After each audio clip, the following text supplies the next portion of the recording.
Motorola has gone through some considerable changes over the last few years. So they were bought by Google not too long ago, and then more recently they were sold off to Lenovo. And you'd think that the latest version, the Moto X, would see some influences from Lenovo's camp, but it doesn't seem like the case because it still has the same ideal principles that were established with the original Moto X. Hey guys, John V from PhoneArena here. You're watching our video review of the Moto X Pure Edition. Out of everything though, we gotta say that the Moto X Pure Edition has incredible value at $400. It's super affordable and low cost. And with this, you get an unlocked smartphone with diversified LTE band support. It starts with 32 gigabytes of storage capacity, and you could supplement that with the included micro SD card, which they finally brought back. And there's also an accompanying LED flash with a front-facing camera. You don't typically get that with most smartphones. And lastly, you have also that personal design, which is still very unique in the space. Speaking of its design, the first thing that really jumps at us is just the significant increase to its overall footprint. It is larger than last year's Moto X, but it's not as obnoxiously large than the Nexus 6. Some folks won't like that, but still has a pretty good screen-to-body ratio. And just like previous Moto X's, it's highly customizable via Moto Maker. You have a lot of combinations to make with this. You could choose from the type of material, the color of the rear casing, to the accent colors. You could even put on an engraving. Of course, if you decide to choose a leather or wood option, it's going to incur a higher price point, but it's nice that it's still the only phone that gives you full control in the way it looks. And they have also brought on true dual front-firing speakers this time around, which make it more ideal for watching videos.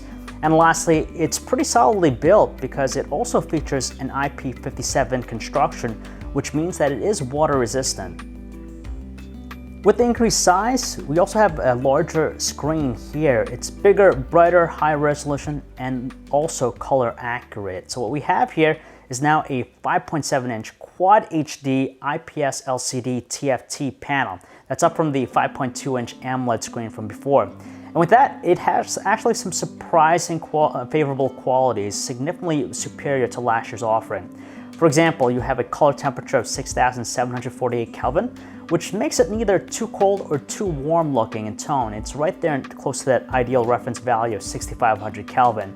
You have also a gamma value of 2.19, and it's exceptionally bright. At its maximum, it can achieve a luminance of 715 nits, which is one of the brightest out there. Now, with the decision to go with an IPS LCD panel as opposed to AMOLED, that means you don't get that true black color. So with the color black, it tends to exhibit a slightly milky tone to it, but it's very subtle. Now, true to its heritage, it's running a mostly stock Android 5.1.1 Lollipop experience, which means that it's going to get updates a lot faster than other phones running highly customized experience. And we do see the same set of Motorola enhancements from before. There's only one new feature though, and it's this chopping feature with Moto Actions.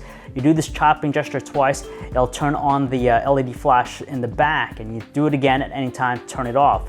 That complements the existing set that we have. For example, Moto Assist, so it knows that when you're sleeping, it'll automatically be placed in silent mode. You also have Moto Voice, which is pretty intelligent. You just speak the key phrase and you can do whatever you want to do with the Google Now. And you also have Moto Display, which breathes, the time and some notifications, without having us to physically turn on the display with the power button. It's running a hexa-core Qualcomm Snapdragon 808 chip with 3 gigabytes of RAM, and with that, it makes it super responsive and snappy. It does a pretty good handling of most operations. It's still pretty good with the gaming processing side, but doesn't quite exhibit the same smooth frame rates that we see in the iPhone 6s Plus or the Note 5, but it's still pretty good. And we're also greeted with the same excellent call quality performance from before. And with that, we have pretty strong volume outputs with the earpiece and speakerphone. So they're more than usable, even when it's very noisy. Voices through them sound pretty good, though with the earpiece, we do hear a subtle artificial tone with voices, but on the other end line, they're pretty crisp and clear. One of the more underwhelming parts about last year's Moto X was its camera performance. It just didn't live up to the expectations. So with this year's model, the Moto X Pure Edition, it jumps up to a 21 megapixel rear camera with a dual LED flash. You could shoot 4K video. And you have a 5 megapixel front-facing camera with an LED flash there on board as well. That's pretty useful, especially when you're trying to take a selfie in the dark. It's able to actually work quite effectively. Now, as far as the interface is concerned, you could use the twisting gesture from before to launch the camera app, but the camera app is unchanged for the most part. Still basic and straightforward, which is nice, but it's lacking the diversified shooting modes or even a manual control to really make it a pretty credible offering. You still have basic things like HDR and panoramic, and that is about it. So what's its quality like with this new 21 megapixel camera? First, we'll say that it's a vast improvement over last year's model. From low light performance, detail capture, everything's better about it, but it still kind of trails behind the competition, namely the Note 5 and the iPhone 6s Plus.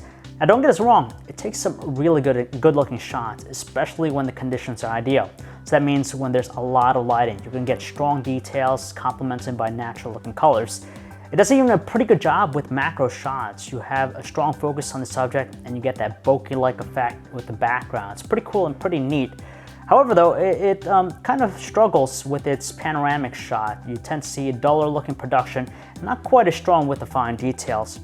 And under lower lighting conditions, we do see a heavier presence of noise, which doesn't help either when details are a lot more splotchy looking and colors seem to be a little bit duller and subdued. The LED flash helps to compensate some of those things, but it tends to cast a warmer production, so a little bit more yellow. As far as its video capture performance, it's not bad either. You have 4K capture on top of 1080p. With 4K, of course, it captures a lot of detail. It has a smooth performance, clear audio recording, good exposure adjustment, and pretty fast autofocus. The only thing we notice is that there's this slight jiggle effect when you're panning very quickly, but overall, pretty good job on Motorola's part, but still trailing the competition. The other area of opportunity here is its battery life. Now, with the larger size of the phone, you do get a larger battery, a 3000 milliamp hour one. Now, that's more than enough to get us through an 8-hour work shift, but not through a full day. It just requires frequent charging. And that's made more evident in our battery benchmark test, where it reaches a mark of 6 hours and 29 minutes, which is better than last year's model, but it's a far cry from the 9+ hours we get from the Note 5 and the iPhone 6s Plus. Despite that, it does have one of the best recharge times out there. It takes only 7 to 8 minutes to get it back to full capacity, which is pretty fast than the majority of the phones out there. However though, there is no wireless charging with this one, so you'll need to bear that in mind. Alright, so it's not perfect, but the Moto X Pure Edition offers outstanding value at $400. If you could overlook its main shortcomings, namely the shorter than expected battery life and the trailing performance of its camera, it's not bad of a value, especially if you're on a budget. For something, with its spec sheet and the price point, it's a good offering, and it's going to save you a lot more money than, say, an iPhone 6s Plus or Note 5, which could fetch easily more than $700.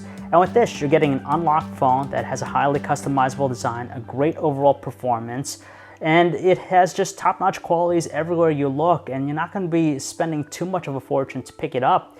It's arguably offering the most bang for the buck in a smartphone right now.